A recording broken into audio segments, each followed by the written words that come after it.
Disclaimer: this is a fictional dramatization created for artistic, emotional, and educational storytelling purposes.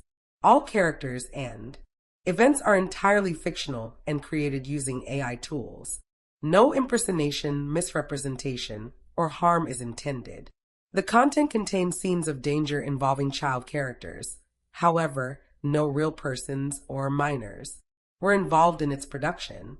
Grace's Love Stories produces scripted, AI-generated stories that promote, entertain, inspire kindness, and emotional connection. We respect our viewers and strictly adhere to YouTube's policies. The wind was a blade against Saren Vale's skin, sharp and merciless. Each gust stole what little warmth her threadbare cloak offered, leaving her bones aching with a familiar, deep-seated chill. It was a cold that had lived inside her for years, long before this bitter winter had descended upon the northern ridge. She pulled the hood lower, a futile gesture against the swirling snow that clung to her white lashes and melted on her pale cheeks. Her hair, the color of fresh snow itself, was indistinguishable from the blizzard around her, making her feel even more like the ghost everyone had always claimed she was. This journey was madness, she knew. Trespassing on the lands of the Blackwood Pack, the very pack that had cast her out, was a death sentence. But it was the anniversary, the day the world had cracked open and swallowed her whole, and she had a promise to keep. A silent vow made to the 2 stone markers that were all she had left of a life before the whispers, before the shame, her parents. The thought of them was a dull ache, a phantom limb that throbbed with memory. They had loved her unconditionally, had called her their little moonbeam, their winter miracle. They had never looked at her pale skin, her crimson-tinged eyes, and seen a curse. They had seen only their daughter, but their love had not been enough to shield her from the world, or from the rogue attack that had stolen them from her when she was just a child. After their deaths, she had been passed to her uncle, Lord Garin Thorne, and the warmth had bled out of her life entirely. He was her father's brother, but they shared no kinship of the heart. To him, she was a stain on his family's honor, a living symbol of misfortune. He had hidden her away, spoken to her in clipped, disgusted tones, and reminded her daily that her very existence was an embarrassment. The real breaking point, the moment the final shards of her spirit had shattered, had come on her 18th birthday, the day of her betrothal ceremony to Lord Darius Vexen. They had been promised to each other since birth, an alliance between 2 powerful families. She had held a sliver of hope, a foolish, girlish dream that perhaps he would see past the rumors, past the pallor of her skin. She had hoped he would see her. He had seen her all right. He had stood before the entire pack, his handsome face twisted into a sneer of contempt, and he had laughed. "This?" He had spat, gesturing to her as if she were a piece of spoiled meat. "You expect me to bind myself to this pale ghost? This omen of ill fortune? I reject her. I reject this curse." The words had echoed in the stunned silence, each one a hammer blow against her fragile heart. Rejected, cursed, ghost. The labels stuck, branding her more surely than any hot iron. After that, even her uncle's pretense of duty had vanished. She was driven from the packlands, an outcast with nothing but the clothes on her back and the hollowed-out cavern where her heart used to be. Now, 2 years later, she was returning to the one place that still felt like home, a small, forgotten burial ground on the very edge of the territory, nestled in a grove of ancient pines. Her parents were buried there, far from the main pack cemetery.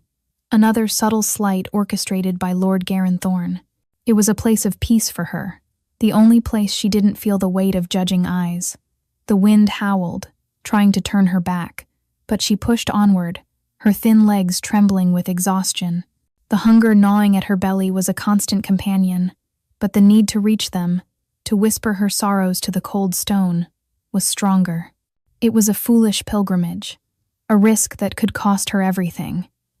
But what did she really have left to lose? She was already a ghost, haunting the edges of a world that didn't want her. Finally, through the blinding white, she saw the dark shapes of the pines. Relief, cold and weak, washed through her. She stumbled into the relative quiet of the grove, the snow shallower here, sheltered by the heavy boughs. Her eyes sought out the familiar shapes of the two headstones, side by side. But something was wrong. A third shape lay sprawled across the snow before them, a massive, dark stain against the pristine white. Her breath caught in her throat.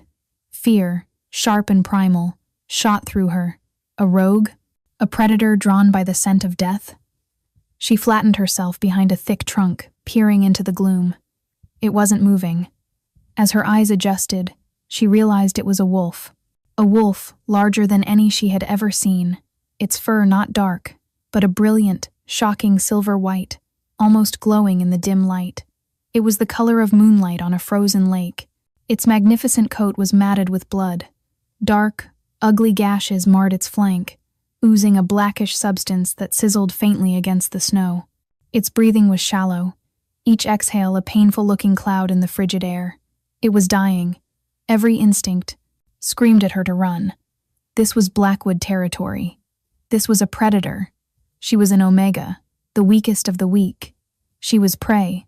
She should save herself. What little of herself was left.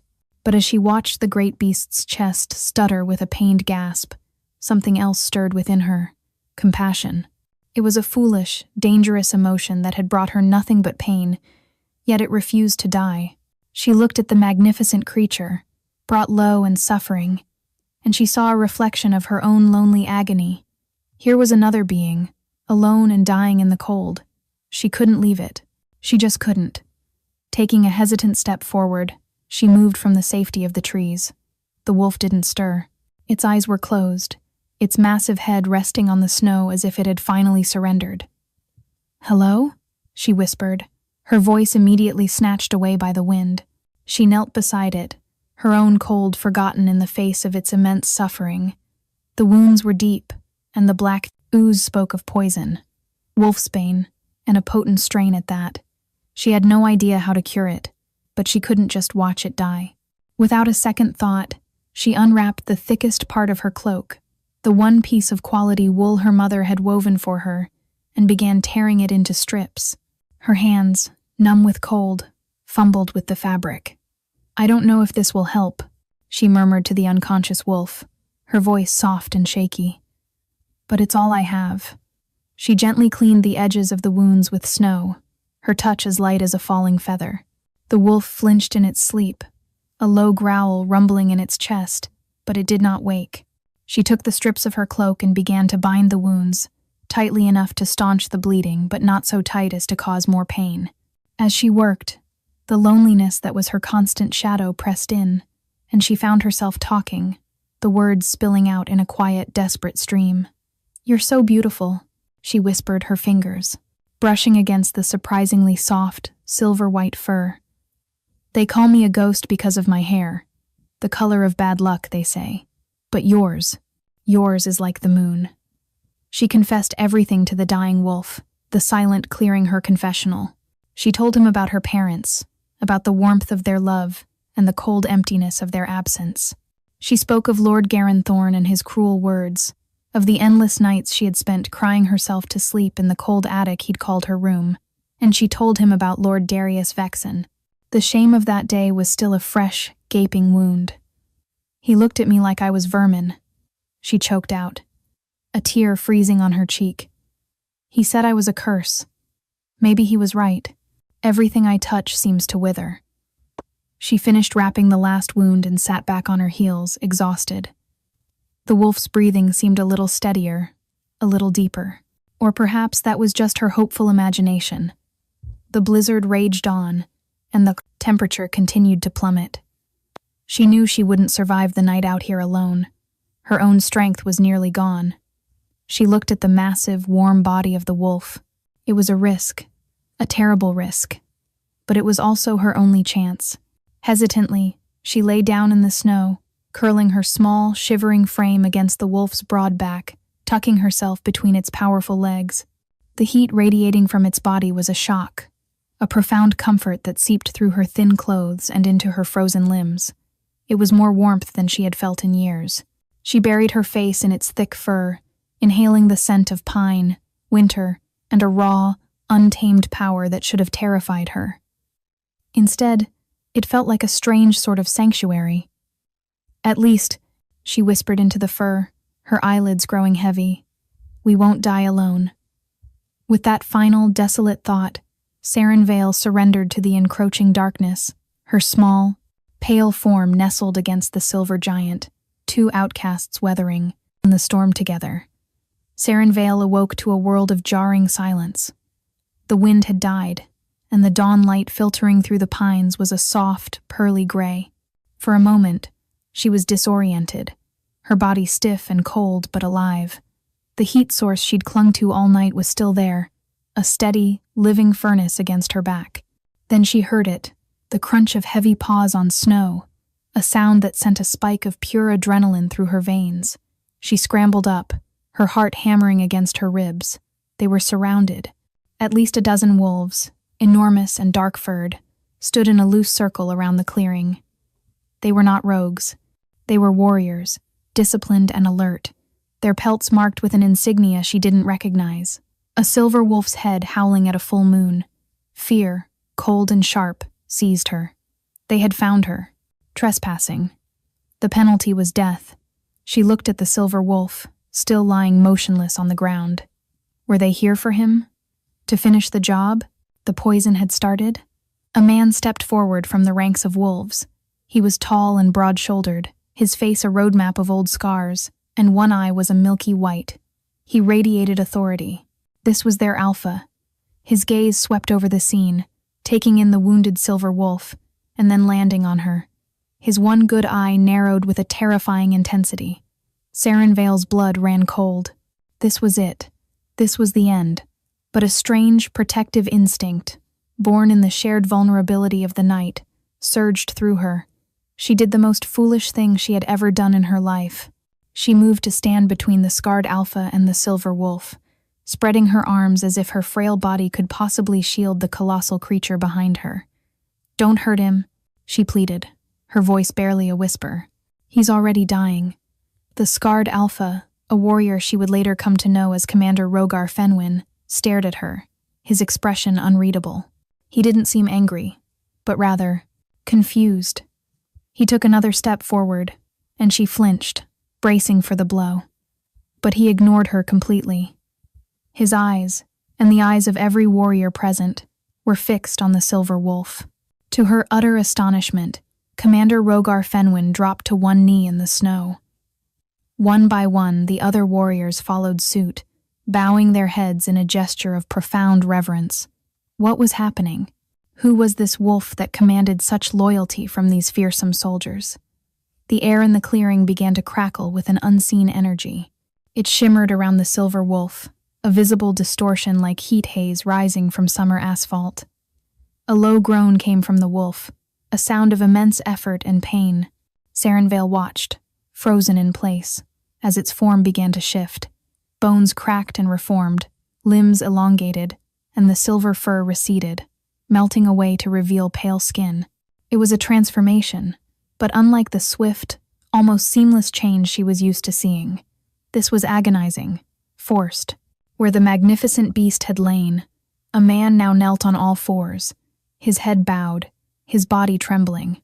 He pushed himself up slowly, unsteadily, to his full height, and Saren Vale forgot how to breathe. He was the tallest man she had ever seen, with shoulders broad enough to carry the weight of the world.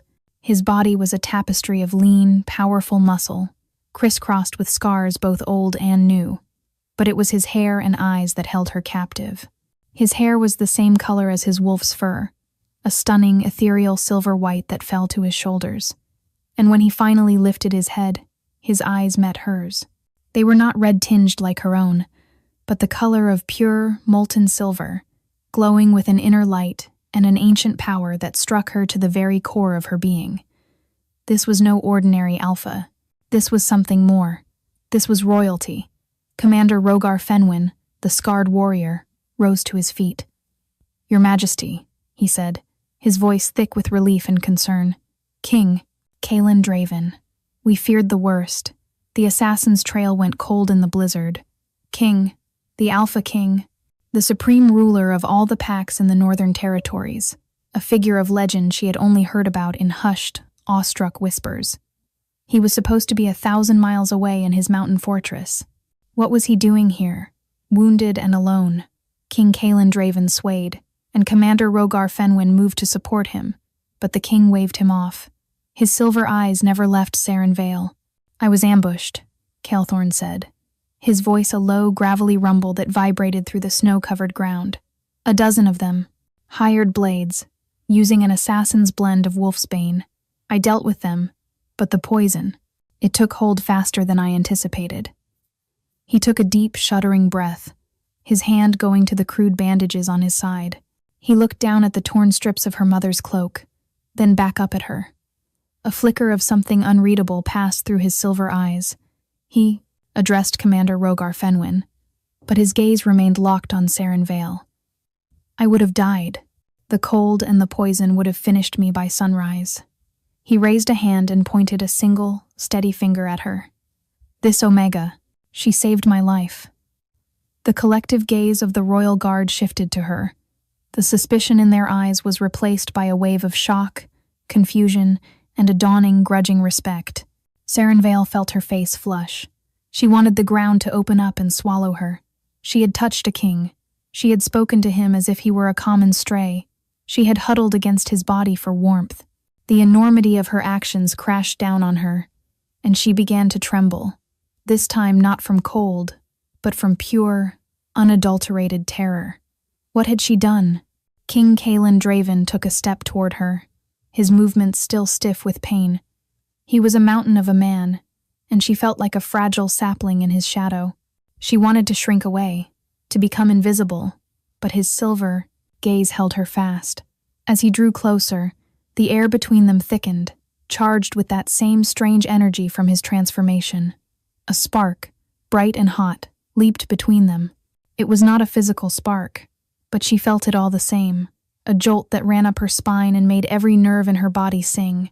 It was a feeling of sudden, shocking connection, of a lock finding its key. Kaelthorn stopped dead, his powerful body going rigid. His silver eyes widened, the pupils dilating until they were almost black. The look on his face was one of utter, profound astonishment. He stared at her, not as a king looks at a subject, or as a man looks at a stranger, but as if he were seeing the sunrise for the very first time. He breathed a single word, a word that shattered the quiet of the morning and the foundations of Saren Vale's world. "Mate." The word was not a question. It was a statement of absolute, unshakable fact. It hung in the frozen air, imbued with centuries of meaning, destiny, and power. Saren Vale's mind went blank. It was as if her brain had simply ceased to function. Mate. The Alpha King's mate. It was impossible. It was a cruel joke. The Solara, the Moonweaver, the Weaver of Destinies, could not be so capricious, so insane. She was Saren Vale, the outcast, the rejected, the pale ghost. She was broken, worthless, and utterly alone. Her voice, when she found it, was a pathetic squeak. "No," she whispered, shaking her head frantically. She took a step back, stumbling over her own feet. "No, you're mistaken. The poison must be making you see things. I'm nobody." The king's expression softened, the shock giving way to a look of such intense, bone-deep certainty that it terrified her more than any anger could have. "The goddess does not make mistakes," he said, his voice gentle but firm, leaving no room for argument. He took another step, closing the distance between them. He was so close now she could feel the heat rolling off his body, could see the flecks of a darker gray in his silver irises. "I have waited 300 years for this moment. I would know my own soul when I see it. But you don't see me," she cried, the words tearing from her throat, raw with years of pain. "You see what you want to see. I am flawed. I am a curse. My own pack threw me away. My own betrothed rejected me in front of everyone. I am not fit to be the mate of a common warrior, let alone a king." The desperate, ugly truth of her life spilled out, and she hated the sound of her own pathetic pleading. She was trying to warn him, to push him away before he could see the truth for himself, and cast her aside just like Valerius had. The second rejection would surely kill her. Kaelthorn listened to her frantic denials, his expression unchanging. When she finally fell silent, gasping for breath, he reached out, his large hand moving slowly, giving her time to pull away. She stood frozen as his fingers gently brushed a strand of white hair from her face. His touch was like a brand, sending a shiver of warmth through her. "Flawed?" he repeated softly, his thumb stroking her cheekbone. "I see strength that has endured unimaginable cruelty. Cursed? I see a mark of the ancient lunar bloodline, a lineage so old and powerful that lesser wolves have forgotten its meaning and now fear it as an ill omen." He leaned in closer, his voice dropping to an intimate whisper. "My own lineage. They call you a ghost? Then we shall be ghosts together." He straightened up, his silver eyes blazing with a conviction that stole the air from her lungs. "You say you were rejected. The fool who cast you aside did not reject you. He rejected a gift from the goddess herself. He threw away the moon because he was too blind to see its light." He turned his head, his commanding gaze sweeping over his stunned warriors. His voice rose, no longer soft and intimate, but filled with the booming authority of a king making a royal decree. "Hear me. This is Saren Vale, my fated mate. From this day forward, she is your queen." The proclamation echoed through the silent grove. The royal guards, to a man, dropped to one knee again, but this time their heads were bowed to her, to Saren Vale, the nobody, the outcast. "You will show her every honor, every respect," Kelthorn commanded. "Her word is my word. Her safety is your sacred duty.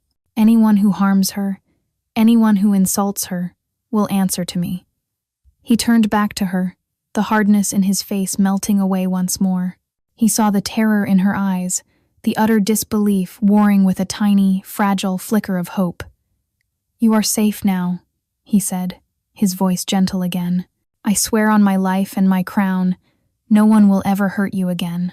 But his words of safety felt like the bars of a gilded cage slamming shut around her. Queen, mate, it was too much. The world tilted on its axis, the edges of her vision going dark. The cold, the hunger, the shock it all crashed down on her at once. Her knees buckled, and she collapsed, pitching forward into the darkness. The last thing she remembered being the feel of strong, steady arms catching her before she hit the ground. Saren Vale drifted back to consciousness slowly, as if surfacing from a deep, dark ocean. The first thing she registered was warmth, a profound, all-encompassing warmth that seemed to soak into her very bones, chasing away the permanent chill that had been her companion for years. She was lying on something impossibly soft, nestled under layers of what felt like velvet and fur. The air smelled of beeswax, old parchment, and dried lavender. It was a scent of comfort and peace.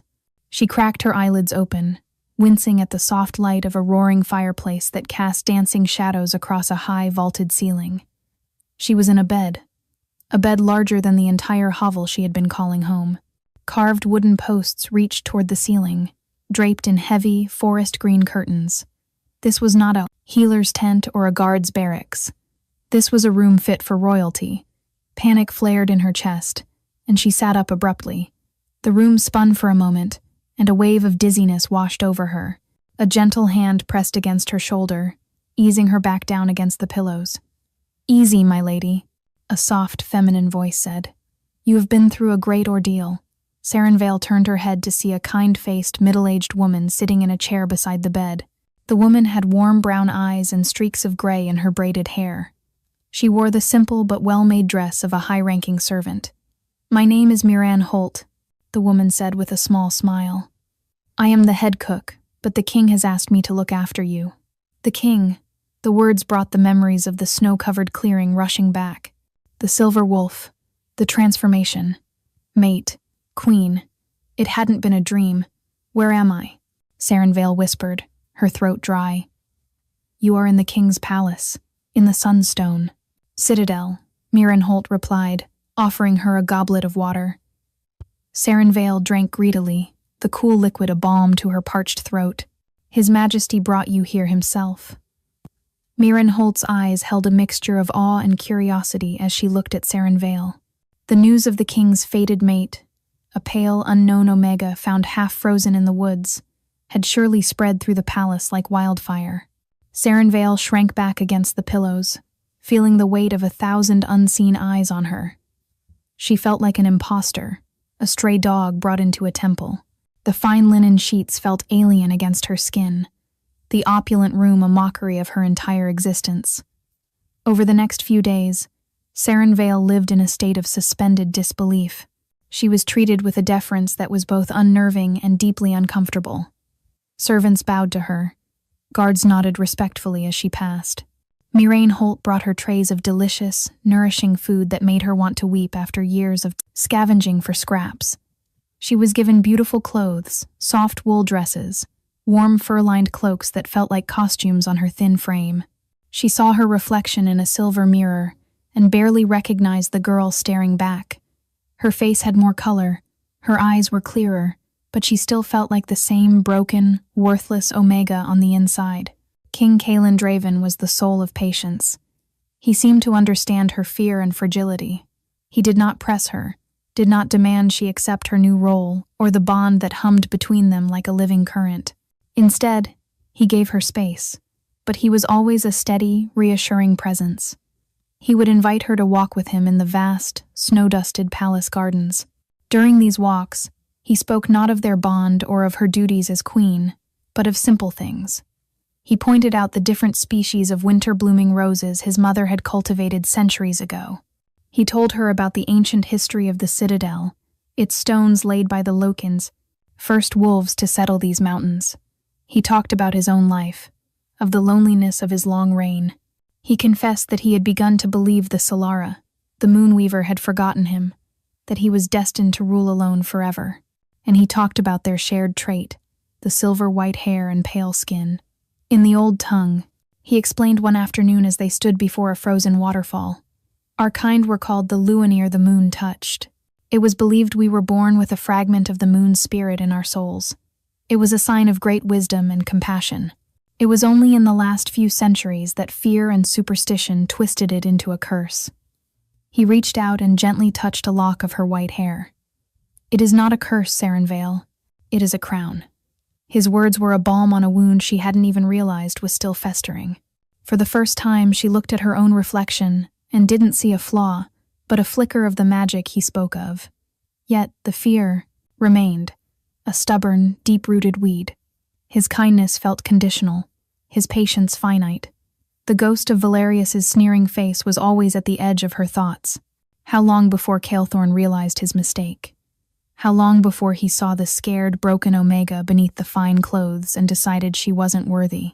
The mate bond pulled at her, a constant, gentle pressure on her heart, urging her to trust, to accept, to lean into the safety he offered. But her fear was a shield, forged in years of pain and rejection. She couldn't bring herself to lower it. She was terrified that the moment she did, he would strike, and the blow would be the one from which she would never recover. So she remained hesitant, quiet, and distant, trapped in a gilded cage of her own making, unable to believe that she was truly, finally, home. The delegation arrived on a crisp, clear morning a week after her arrival. Saren Vale was in the great library, a cavernous room filled with the scent of old books and crackling firewood, when she heard the commotion in the main hall. Kaelthorn had encouraged her to explore the palace, to treat it as her own home, though the concept was still alien to her. Curiosity piqued. She peeked out from behind a towering shelf of scrolls. A group of wolves from a visiting pack were being announced by the royal herald, Thalen Crown.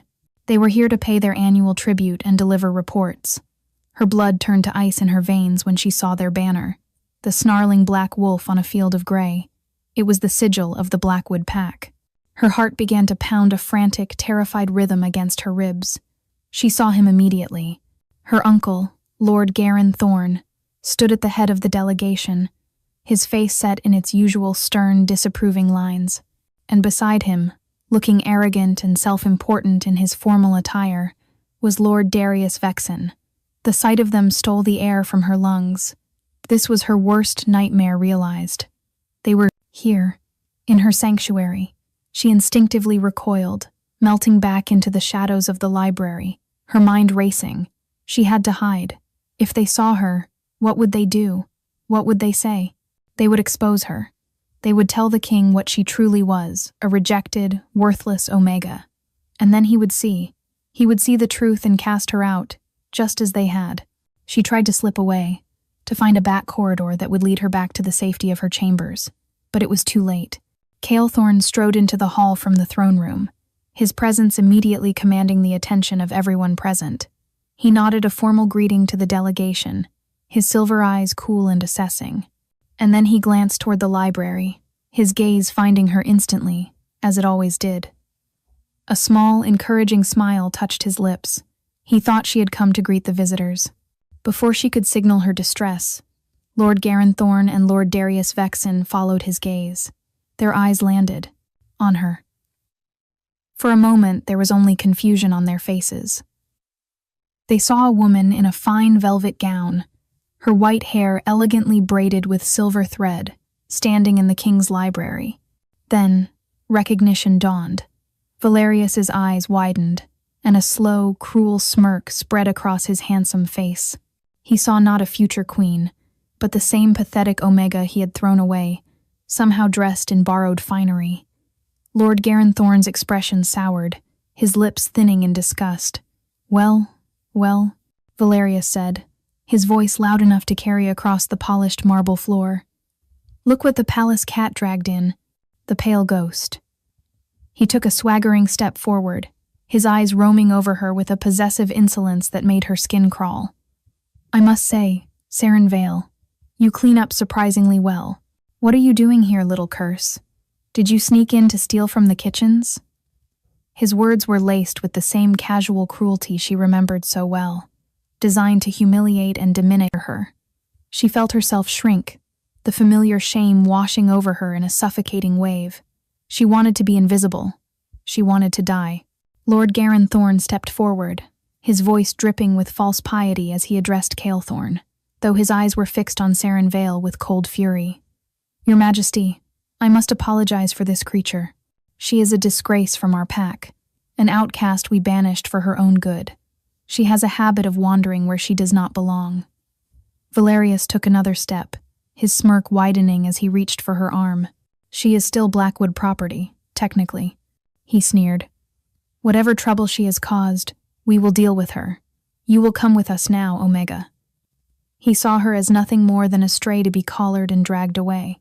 His fingers were about to close around her wrist when a blur of motion intervened. Calethorn moved with a speed that was terrifying. One moment he was by the throne, the next he was standing in front of Saren Vale, his body, a solid, immovable shield. He caught Valerius's wrist in a grip of iron. The crack of bone was sickeningly loud in the suddenly silent hall. Valerius screamed, a high-pitched sound of shock and agony. You will release my mate, Calethorn said. His voice was not loud. It was a low, deadly growl, colder than any winter wind, and it promised death. He squeezed, and Valerius fell to his knees, his face white with pain. At that moment, Calethorn unleashed his alpha aura. It was not the casual pressure of a dominant wolf. It was the full, unrestrained power of an ancient king. It crashed down upon the hall like a physical weight, a force of nature that buckled the knees of every member of the Blackwood delegation. Lord Garanthorn collapsed to the floor, gasping for air, his face a mask of terror as he finally understood the gravity of his mistake. Calethorn's silver eyes, blazing with a fury that was truly terrifying, were locked on Valerius. You dare, he hissed the words, vibrating with power, to lay your filthy hands on your queen? He shoved Valerius away, sending him sprawling on the floor. You speak of curses? The only curse here is your own monumental stupidity. The Solara, the Moonweaver, gifted you with a treasure beyond measure, and you were too arrogant and too blind to see it. You cast away the moon and settled for dust. He turned his wrathful gaze on Lord Garanthorn, who was trembling on the marble. And you who were sworn to protect her, you tormented her. You called her a disgrace. You are the disgrace. You are a stain on the honor of the Alpha title. He drew himself up to his full, imposing height, the very air seeming to bend to his will. This is my decree, he boomed, his voice echoing off the stone walls. The Blackwood pack is on notice. You will return to your lands and remove these two from all positions of power. They will live out their days as the lowest of omegas, stripped of all rank and privilege. If I ever hear that Sarenvale's name has been spoken with anything but the utmost reverence in your territory, I will not send a warning. I will send an army, and I will wipe your pathetic pack from the face of this earth." He looked down at the groveling, humiliated wolves. "Now get out of my sight."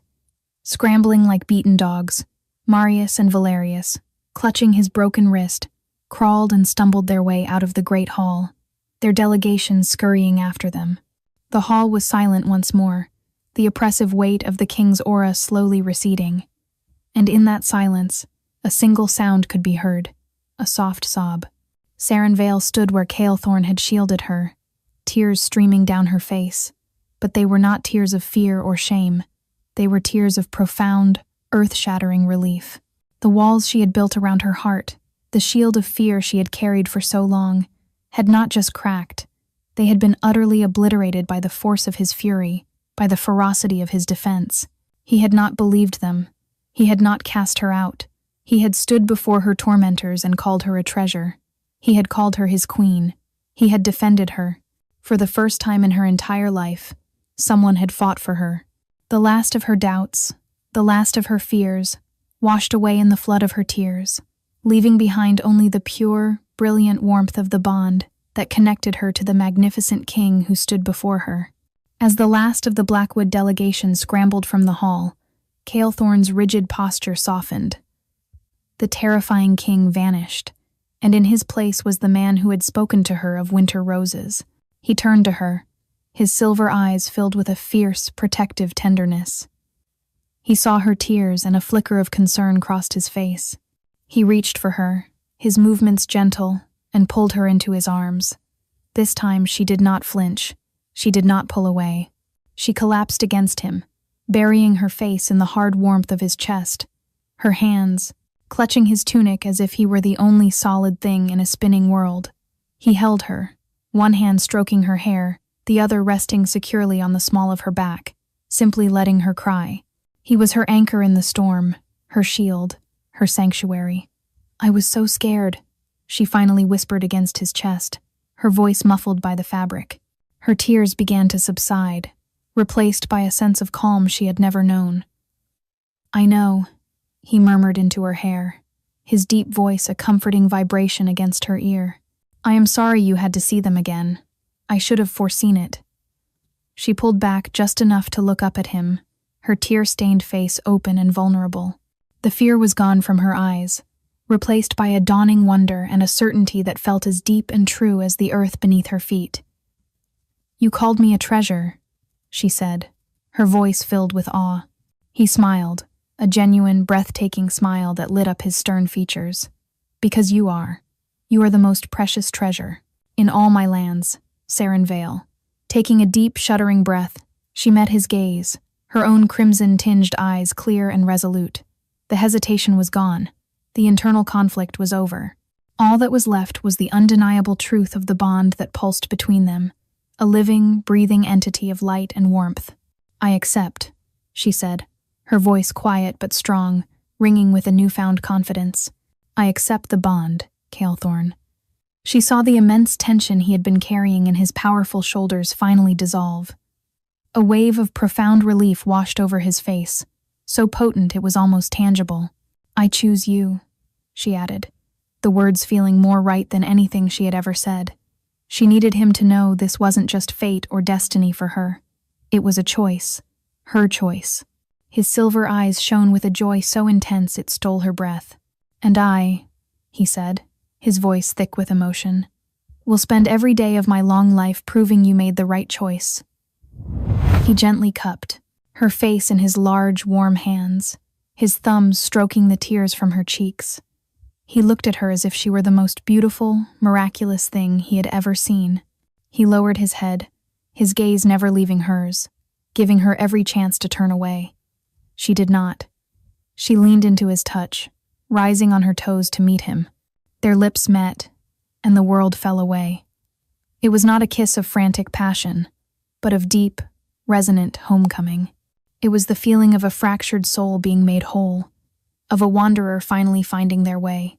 A brilliant, golden light exploded behind her eyes, the mate bond sealing itself between them, a permanent, unbreakable connection. It was fire and lightning, peace and sanctuary, all at once. In his kiss, she was no longer the outcast, the ghost, the curse. She was loved, she was cherished, she was queen. The weeks that followed were a blur of joy and discovery. The official mating ceremony was a grand affair, celebrated throughout the kingdom. Wolves from every allied pack came to pay their respects, their eyes filled not with pity or scorn, but with genuine reverence for the king's chosen. Saren Vale stood beside Calethorn on the great balcony of the citadel, no longer hiding in the shadows but bathed in the warm light of the Sunday. Dressed in gowns of silver and white that no longer felt like a costume but like her own skin, she was not the pale ghost of her past. She was the Silver Queen, her once cursed features now hailed as a sign of divine favor, a living embodiment of the moon's grace. With Calethorn's unwavering support, she found her voice. The timid Omega who once flinched at her own shadow began to speak with a quiet authority that captivated all who heard her. She discovered that the years of suffering had not broken her, they had forged her. Her compassion, born from a deep understanding of pain, became her greatest strength as a ruler. Her first official decree, issued with Calethorn's proud blessing, was the establishment of a network of sanctuaries for Omegas and other outcasts who had been abused or abandoned by their packs. She used her new power not for revenge, but for protection, ensuring that no one else would ever have to suffer the loneliness and despair that she had endured. She would visit these sanctuaries, sitting not on a throne but on a simple stool, listening to the stories of the broken and offering them the same kindness that had once saved a dying king in a snowstorm. She learned that true strength was not about dominance or power, but about the courage to be kind in a cruel world. Her life had been a long, cold winter, but now spring had finally come. She had Calethorn, her mate, her king, her partner in all things. His love was a constant, steady flame that had thawed the ice around her heart and allowed her to bloom. She had found her purpose, not just as a queen, but as a beacon of hope for the lost and the forgotten. Standing beside him, looking out over the vast, peaceful kingdom they would rule together, she finally understood. Her rejection had not been the end of her story. It had been a painful, necessary detour that had led her down a winding path, through a dark forest, to her true destiny. It had led her home,